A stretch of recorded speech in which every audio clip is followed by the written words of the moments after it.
y no me dice que venga más.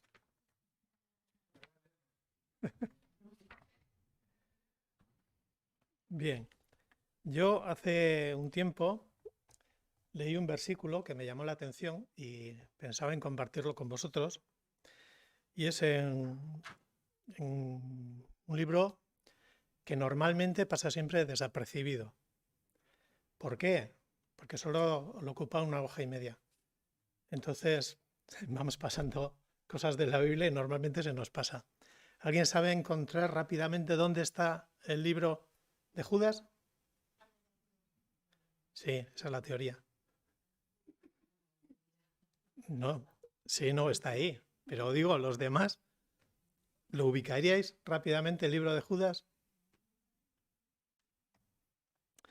Judas, el capítulo 1, porque solo tiene un capítulo, el versículo 3 dice: Amados, por la gran solicitud que tenía de escribiros acerca de nuestra comunión, de nuestra común salvación, me ha sido necesario escribiros, exhortándoos que contendáis ardientemente por la fe que ha sido dada una vez a los santos. Y este es el versículo que me gustaría compartir en esta mañana con vosotros. A mí me llamó mucho la atención la palabra contender. Y contender es pelear, pero pelear como hacían los antiguos griegos en las luchas grecorromanas, donde había mucho que ganar, pero había también mucho que perder.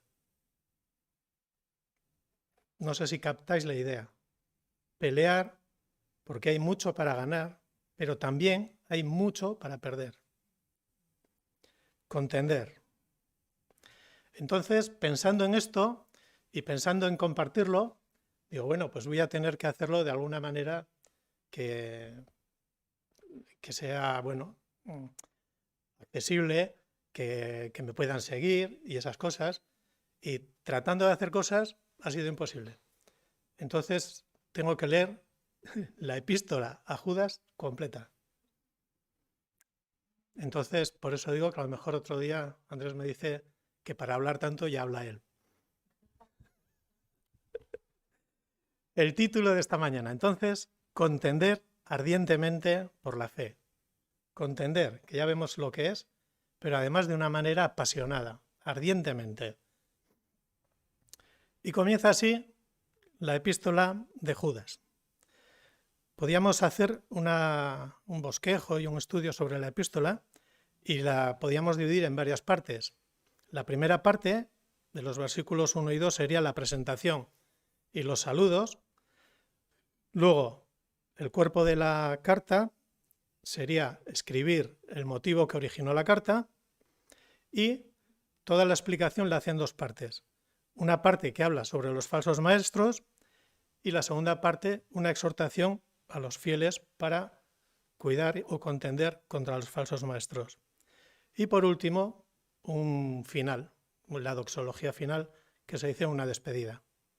Eso sería un poco el bosquejo de toda la epístola.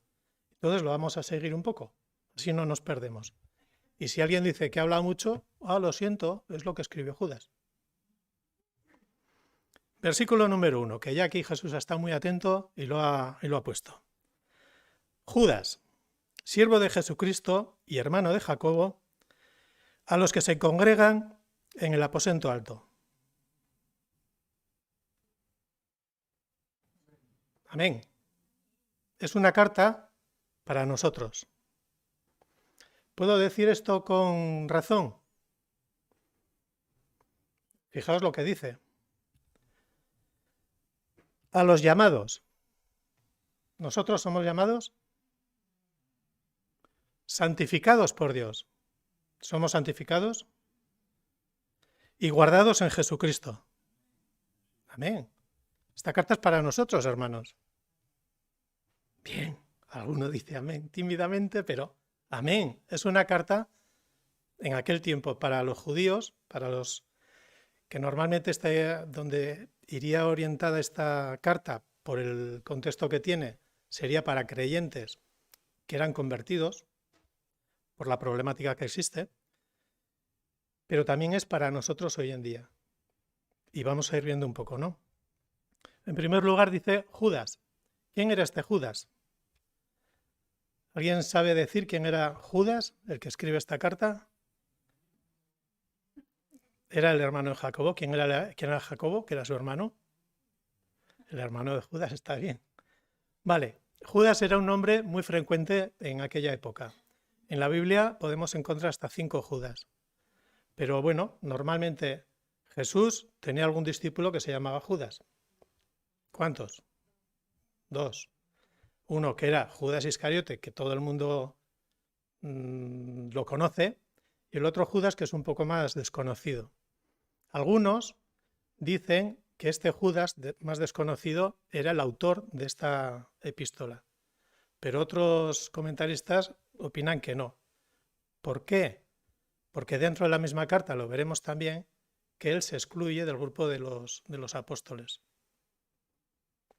Vale, lo veremos un poco más adelante. Entonces queda otro Judas, que podría ser, si es hermano de Jacobo, Jacobo también era Santiago, el otro nombre de Jacobo. Y Santiago era un principal de la iglesia de Jerusalén. Y era muy conocido, porque era un principal. Entonces por eso no da Judas ninguna referencia sobre este Jacobo. Porque ya todo el mundo al decir Jacobo, pues ya sabían de quién estaba hablando, ¿no? Y resulta que este Jacobo era hermano de Jesús. Entonces, la lógica dice que este Judas, que era hermano del hermano de Jesús, Judas era hermano de Jesús. ¿Era apóstol de Jesús? No. ¿Por qué? Porque la palabra dice bien claramente que los hermanos de Jesús no creyeron en él hasta después de su muerte y su resurrección. Entonces sí que hubo algunos hermanos que participaron muy activamente, tan activamente como este hermano que fue principal de la iglesia de Jerusalén. Y continúa el versículo 2, misericordia y paz y amor os sean multiplicados. Este deseo de Judas para los hermanos a los que estaba siendo dirigida la carta es de misericordia y paz y amor para todos, pero de una manera bestial, o sean multiplicados. Y esto es lo que a nosotros también nos desea hoy. Y yo que estoy hablando aquí y diciendo lo que está diciendo él, digo, hermanos, os deseo también misericordia y paz y amor en gran manera de parte de Dios.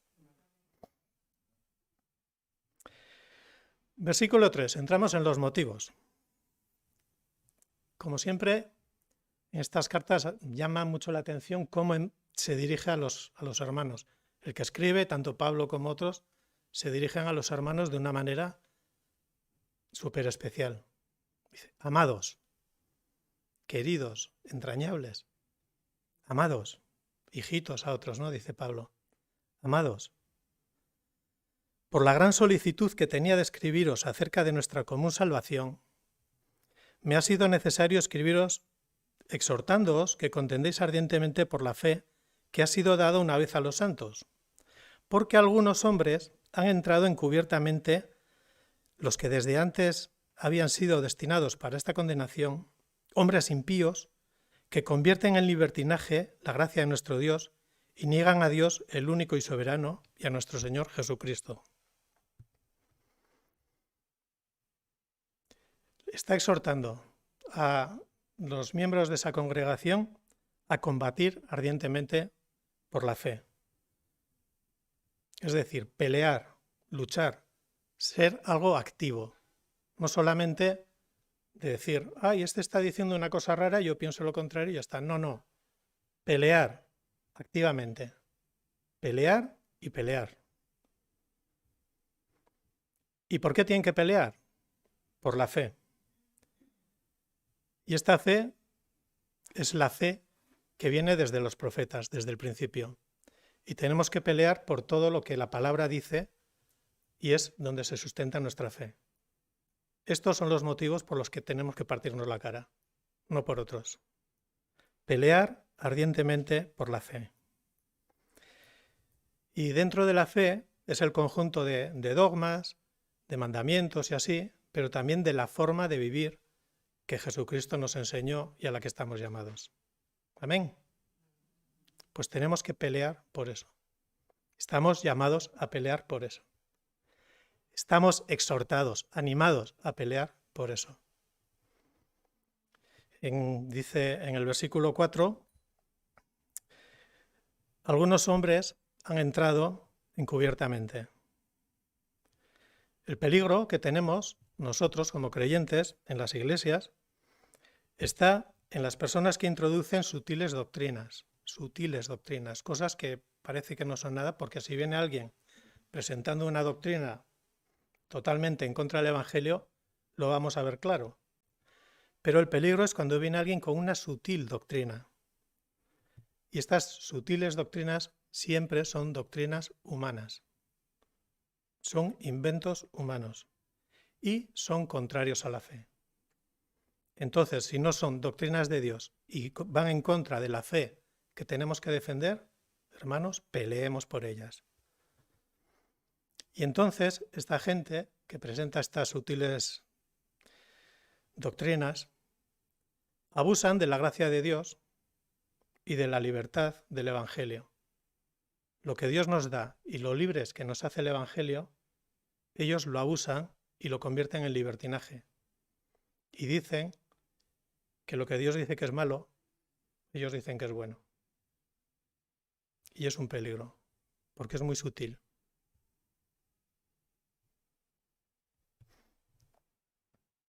Con su conducta inmoral, niegan lo que Dios está diciendo y lo que Cristo ha enseñado. Continúa el versículo 5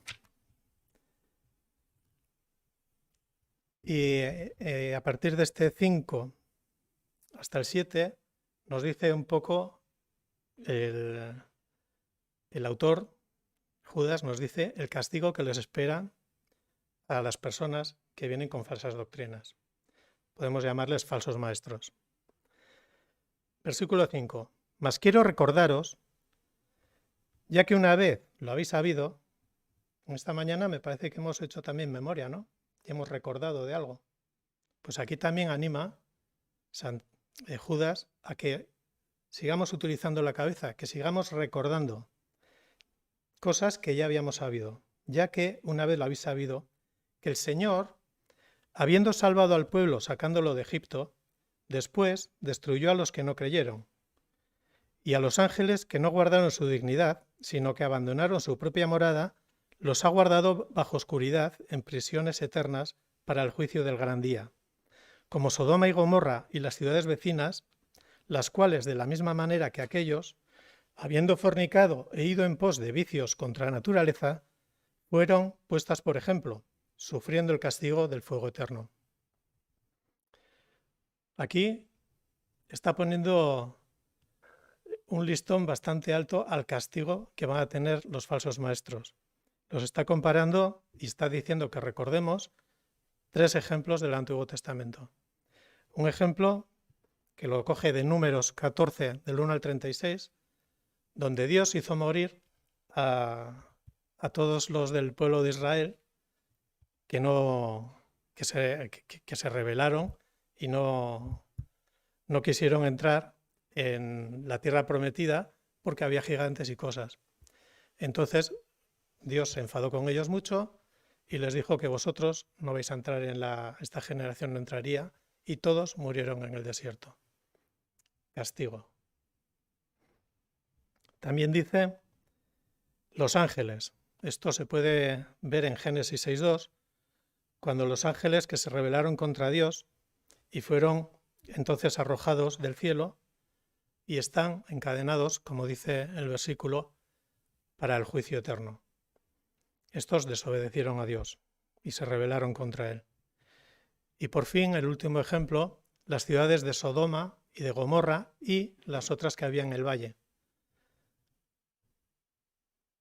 por la gran perversión que tenían sus habitantes, en Génesis 19:45.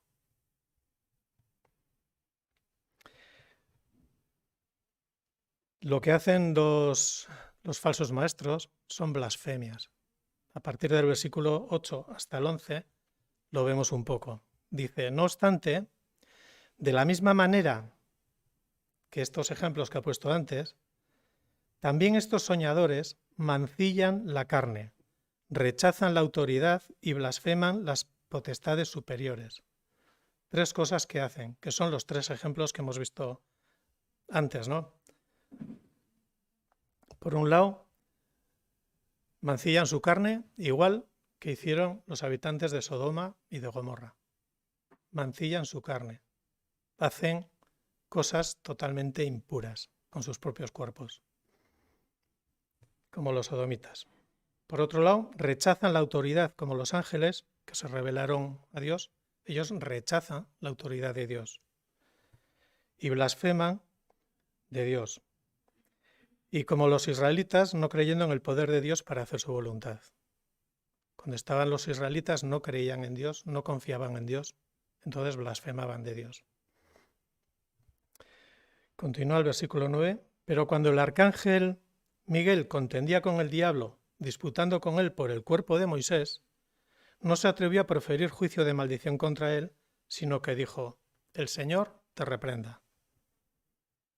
En contraste con lo que los falsos maestros, con la conducta que tienen y así, está la manera de actuar del arcángel Miguel.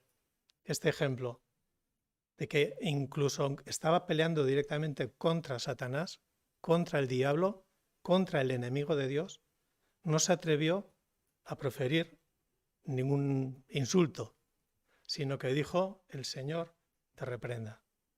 Tenemos que aprender mucho de esto también.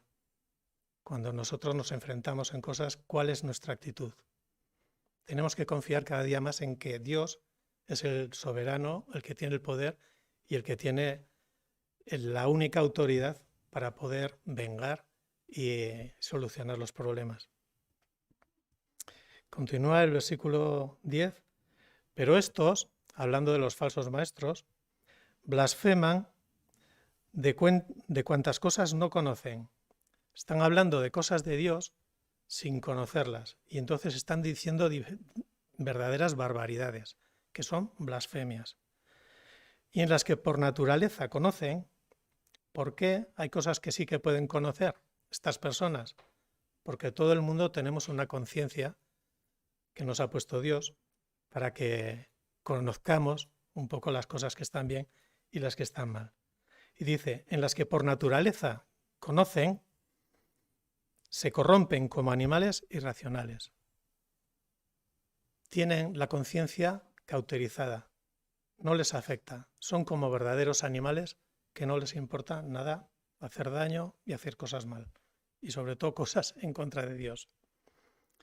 Y entonces en el versículo 11 dice Judas, ¡ay de ellos! ¡Ay de ellos! Porque han seguido el camino de Caín y se lanzaron por el lucro en el error de Balaam y perecieron en la contradicción de Coré. ¿Os suenan estos nombres del Antiguo Testamento también? Caín, el hermano de Abel. ¿Qué hizo Caín? Matar a su hermano.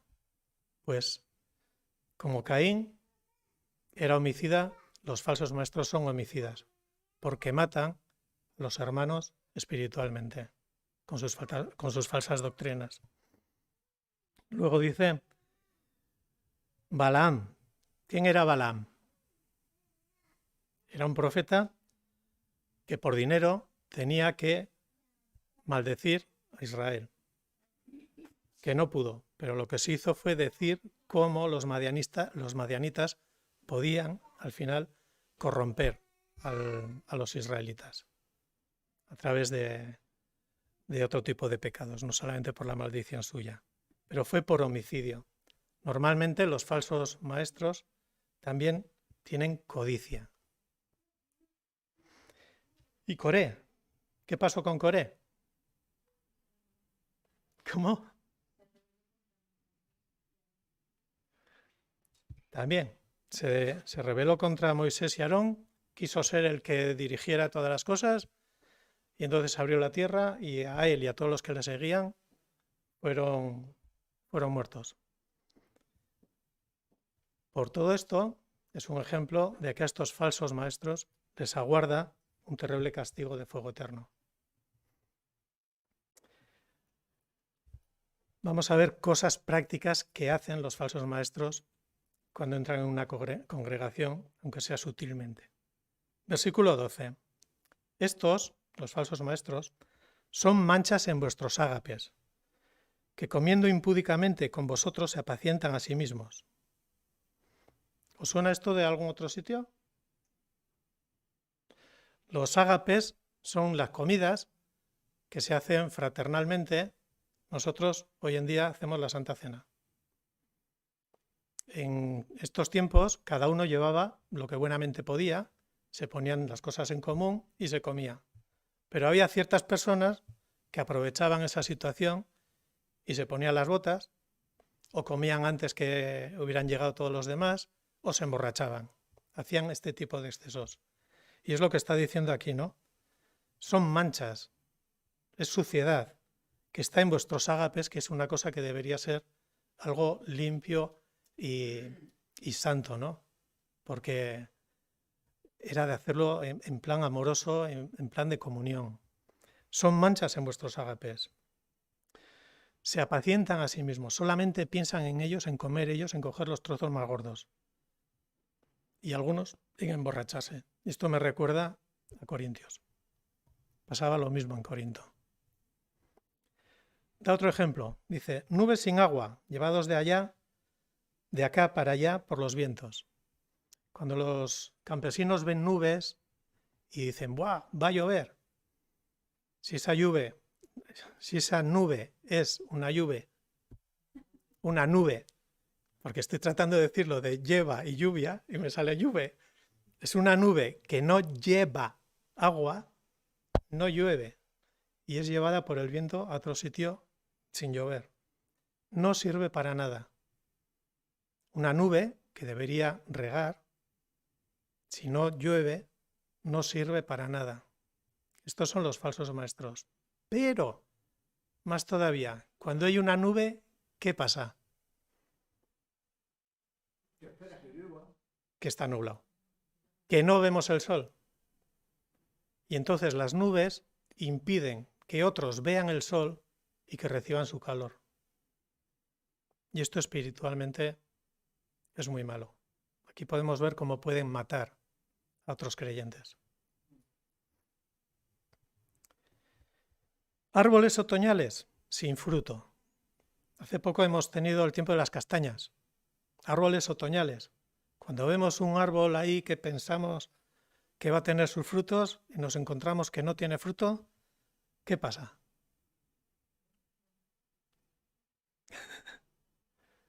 Que decimos, vaya porquería de árbol, ¿no? Jesús también pensó lo mismo y a la higuera la secó. Y dice que estos árboles, que son los falsos maestros, son 2 veces muertos, no tienen fruto, en su vida no tienen ningún fruto de arrepentimiento y son 2 veces muertos. ¿Por qué quiere decir aquí 2 veces muertos? Porque estaban muertos, como todas las personas, por el pecado original, pero a pesar de conocer la salvación de Jesucristo, no han sido capaces de vivir esa salvación. Y entonces están muertos también espiritualmente. Y dice que están desarraigados. No tienen raíces en la fe. Y no pueden estar dentro de una congregación y llamarse hermanos. Estos son los falsos maestros. Otro ejemplo que da, fieras ondas del mar que espuman su propia vergüenza. El otro día estuve por Zarauz y había un poco de tiempo tormentoso, estaba nublado y así, y empezaba a haber olas. Y la carretera pasa por la orilla del mar y habrá como 4 metros y alguna ola me cayó en el cristal. Y eso que estaba solamente el aire flojito. Pues cuando estuve hablando con el cliente con el que estaba, dice, aquí, cuando hay olas de estas grandes, ¿has visto alguna vez? Digo, en la tele. Dice, pues aquí, dice, es que se levantan las olas y hasta piedras de este tamaño levantan las olas. Porque allí hay mucho cascajo, en esa parte no es la playa de la arena, pero piedras así levanta. Dice, hace poco venía mi hija en un autobús, venían las olas y se rompió la luna de una piedra que les cayó. Fieras ondas del mar, olas que arremeten contra todo, que espuman su propia vergüenza, que lo que sacan es todo lo que hay en el fondo, todo el fango, todas las piedras. Eso es lo que sacan las olas estas y es lo que sacan los falsos maestros de su propio interior. Sacan todo el fango, todo lo malo que hay. Otro ejemplo que da es estrellas errantes, para las cuales está reservada eternamente la oscuridad de las tinieblas. ¿Habéis visto alguna vez alguna estrella errante, alguna estrella fugaz? Los que siempre contestan dicen que sí, los que nunca contestan no han debido ver. Una estrella fugaz, que la ves en el cielo y ya no la ves más. Es una estrella que, creyéndose ser una luz, ser una maravilla, ser digno de admiración, al poco tiempo se quedan en nada. Eso pasa con los falsos maestros.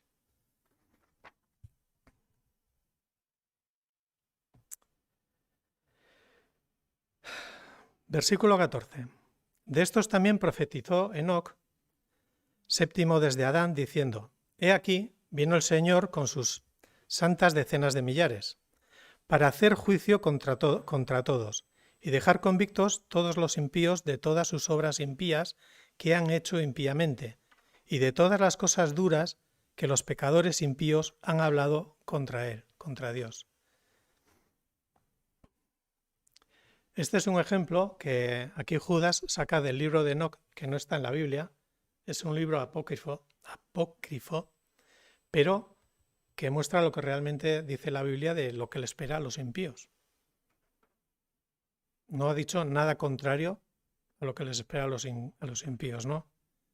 Y entonces, en aquel tiempo, el libro de Enoc se conocía mucho y lo da como referencia de lo que les esperaba a estos falsos maestros. Y continúa el versículo 16. Estos falsos maestros son, y vamos a ver las características de ellos, murmuradores, querellosos, que andan según sus propios deseos, cuya boca habla cosas infladas, adulando a las personas y, lo importante, para sacar provecho. Esto es lo que hacen los falsos maestros. Y podemos ver muchos ejemplos de falsos maestros. Pero a mí me preocupa más los que son sutiles y no los podemos ver.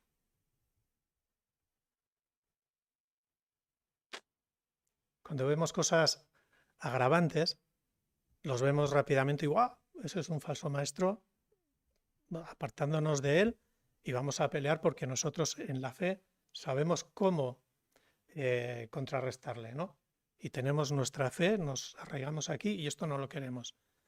Pero cuando es algo sutil, mucho más sutil. Versículo 17. Pero vosotros, amados, vuelve a venir la palabra, tened memoria de las palabras que antes fueron dichas por los apóstoles de nuestro Señor Jesucristo. Aquí y en el versículo siguiente, Él nos está incluyendo como apóstol. Si no hubiera dicho que os dijimos los apóstoles, dice que nos dijeron, incluido a Él, los apóstoles de nuestro Señor Jesucristo. Los que os decían. En el postrer tiempo habrá burladores que andarán según sus malvados deseos. Estos son los que causan divisiones, los sensuales, que no tienen al Espíritu. ¿Los falsos maestros son creyentes, según este texto? No, porque no tienen el Espíritu. Pero vosotros, amados, edificándoos sobre vuestra santísima fe, orando en el Espíritu Santo, conservaos en el amor de Dios, esperando la misericordia de nuestro Señor Jesucristo para vida eterna. Tened memoria. Qué cosa tan importante.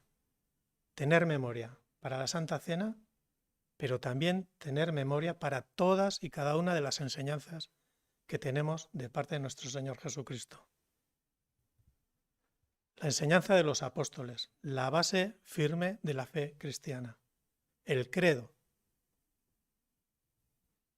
Qué importante es meditar de vez en cuando en el credo de los apóstoles, porque es lo que creemos, lo que profesamos que creemos.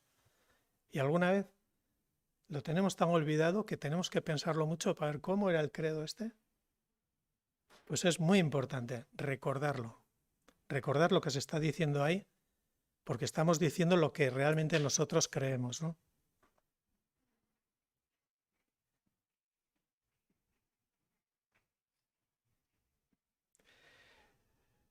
Dice que los falsos maestros causan divisiones. ¿Por qué? Porque solo les importan ellos mismos. Dice que son sensuales, que les importa lo físico y que no tienen al espíritu. Por eso podemos afirmar que no son creyentes y que solamente les mueve su propio ego o la codicia, como veíamos antes con lo de Balaam. Entonces, la pregunta es, ¿quiénes son los falsos maestros? Los pastores que están predicando. Los creyentes. ¿Qué pensáis? ¿Quiénes son los falsos maestros? Cualquiera que venga con una doctrina contraria a la fe. Ya puede ser un pastor que lleva años de pastor predicando un montón de años, que venga con una doctrina falsa, es un falso maestro. Un creyente que ha profesado una fe que viene trayendo cosas raras, que van en contra del Evangelio, es un falso maestro. ¿Por qué? ¿El maestro es solamente el que está en el púlpito? No. Maestros que somos todos, porque todos enseñamos con lo que decimos y con lo que hacemos. Entonces, un falso maestro no puede ser un creyente. ¿Cuáles son las falsas doctrinas que normalmente dicen los falsos maestros? Las que a mí me preocupan son las que se introducen sutilmente. En aquel tiempo había algunas. En este tiempo hay otras que son sutiles, muy sutiles. Las modernidades sociales van contra el Evangelio.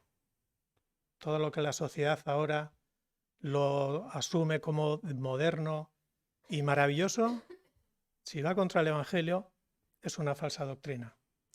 Si lo asimilamos nosotros y lo traemos a la Iglesia, ¿quién es el falso maestro? Peligro. Son cosas que normalmente van siempre con una imagen de prosperidad, de bienestar, de mejorar, pero realmente lo que nos hacen es apartarnos de Dios. Esta es la estrategia del enemigo, siempre engañarnos y hacernos pensar que vamos a hacer algo bueno y estar haciendo algo que va contra Dios. Por nombrar cosas, no llevarme mucha bronca después, todo el movimiento LGTBI, todo el movimiento feminista, y no es que esté en contra de las mujeres, pero hay un movimiento feminista que es totalmente antimachista, que es el mismo machismo pero en mujer. Movimiento feminista. El tema de los géneros, que si puede ser un género, yo me considero gato, yo me considero perro, yo soy hombre pero quiero ser mujer. Todo el tema de relaciones sexuales libres, fuera del matrimonio, con muchas mujeres, con pocas mujeres, con una hoy, con otras mañanas. Yo incluso metería el lenguaje inclusivo, que nos lleva a pensar cosas raras.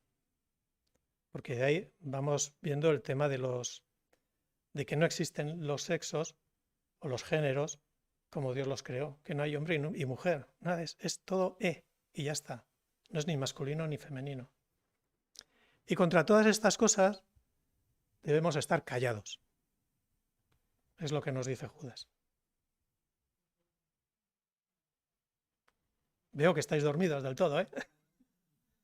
Contra estas cosas debemos combatir ardientemente, porque son cosas que van contra la fe.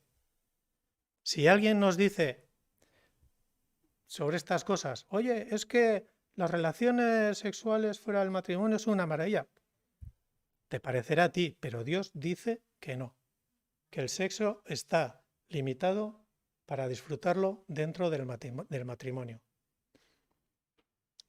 Si alguien viene con otro tipo de cosas, nosotros tenemos que plantar cara, tenemos que decir las cosas como Dios dice que son. Y si es normal que dos antes de casarse vayan a vivir juntos para la sociedad, nosotros seamos valientes y peleemos ardientemente para decir, no, esto es pecado. Esto a Dios no le agrada. Estás haciendo mal. Eres un retrógrado, eres un no sé qué. Pelea ardientemente. Y llegamos al versículo 20, que dice, pero edificándoos sobre vuestra santísima fe, orando en el Espíritu Santo, y la palabra que me gusta mucho, conservaos. Digo que me gusta porque la otra predicación anterior que hablé de comida, esta me recuerda a la comida también. No dice conservad el amor de Dios. Dice conservaos en el amor de Dios. Y a mí me recuerda el conservaos a las conservas, a las latas donde hay melocotón en almíbar en conserva. Está conservado en el amor de Dios. Hay un ingrediente que lo conserva y lo protege de la contaminación externa para que no se corrompa. Conservaos. Te está diciendo a ti y me está diciendo a mí, consérvate, estate sumergido en el amor de Dios para que nada te corrompa. Conservaos en el amor de Dios. Y dentro de esta conserva, los otros dos ingredientes que he dicho antes. Edificados sobre la fe, a través de conocer cada día más y más la palabra, y orando en el Espíritu, para que nada nos corrompa, para que cuando vienen sutiles doctrinas que parecen buenas, pero que no van de acuerdo a Dios, seamos capaces de reaccionar y no contaminarnos. No dice conservad el amor, no dice tener el amor, no, estar sumergidos en él para que os proteja. Versículo 22 dice, si tú estás en esta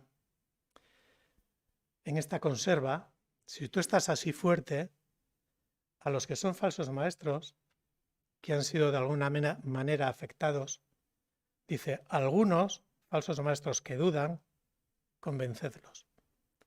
Si conocemos a algún creyente que está jugueteando con alguna falsa doctrina, y ya veis que son muy sutiles las doctrinas que pueden ser, convencedlos para que se vuelvan a la doctrina verdadera, que es la doctrina de Dios. Si hay alguno que está tonteando. Porque hay creyentes que vienen influenciados de la sociedad, de su familia, de cosas, y traen a la iglesia lo que ellos ven como normal.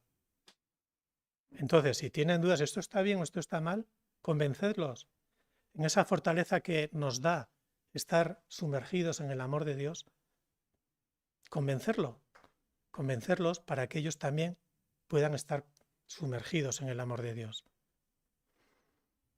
Versículo 23. A otros salvad arrebatándolos del fuego.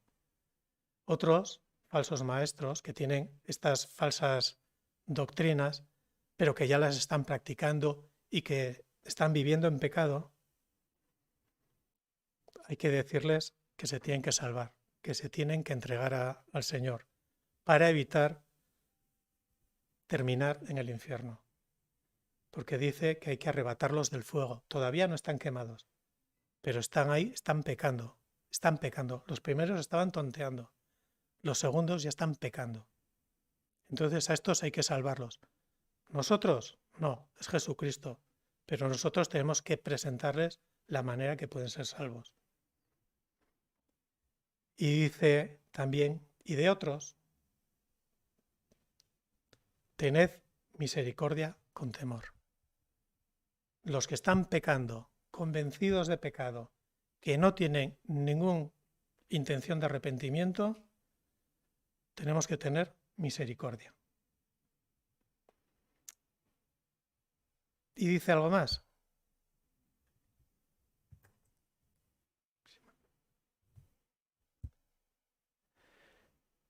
Aborreciendo a esta persona. No. Dice, aborreciendo aún la ropa contaminada por su carne. Lo que ellos han contaminado con su carne, todo lo que hayan tocado con su carne, y no quiero decir que se han tocado esto, sino todo lo que están contaminando ellos, aborrecedlo. Y evitar ser contagiados, ser contaminados.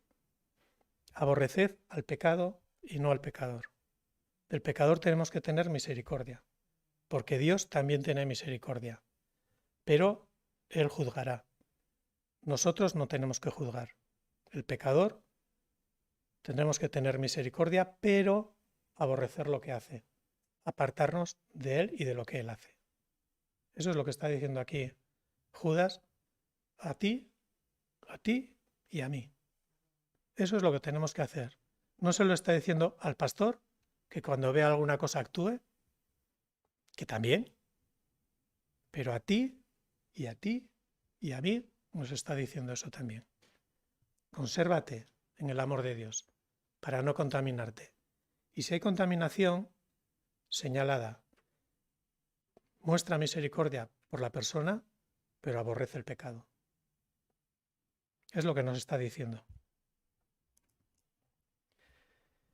Si dejamos que las doctrinas de los hombres, las tradiciones, el legalismo, el libertinaje pesen más que las escrituras, entonces, hermanos, hemos perdido la batalla.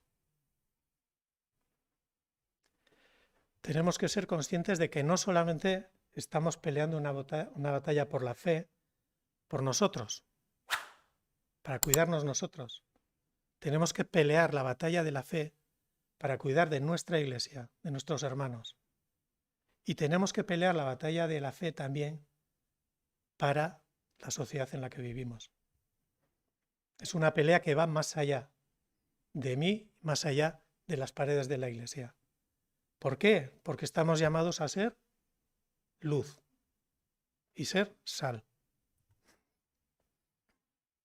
Entonces, a partir de ahora, la invitación es a que utilicemos todos los recursos de Dios. En Efesios vemos cómo Él nos da la armadura de Dios, toda la armadura de Dios.